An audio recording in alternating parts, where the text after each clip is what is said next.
Cruise News Today with Doug Parker. Good morning. Here's your cruise news for Monday, August 4th. Passengers aboard the Celebrity Constellation experienced a full power outage while the ship was sailing off the coast of southern Italy over the weekend.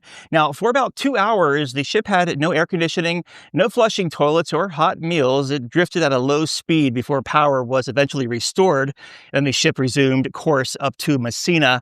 A report to our tip line says guests were given a free drink and Wi-Fi for the inconvenience. Celebrity Cruises has not commented at the time of broadcast, and passengers described poor communication during the blackout. The incident follows other technical issues across 2 other ships over the past month with Celebrity.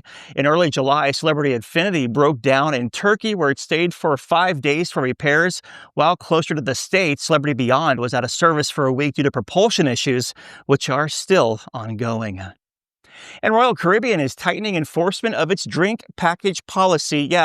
Now, while the cruise line has long required all adults in the stateroom buy the Deluxe Beverage Package if one person does, it used to grant exceptions, especially for pregnancies or non-drinking guests. But as of August 1st, that flexibility is long gone. According to Royal Caribbean blog, a company spokesperson confirmed, saying, quote, Royal Caribbean will no longer be able to grant exceptions to our policy. This move follows a rise in people asking for exemption requests and concerns about guests sharing drink packages.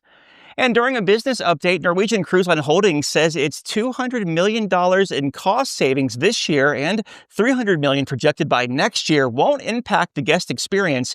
CEO Harry Summers said that these savings are coming from smarter purchasing and operational efficiencies, not service cuts. He did add that some of the money is actually being reinvested, including upgrading food offerings across the company's 34 ships.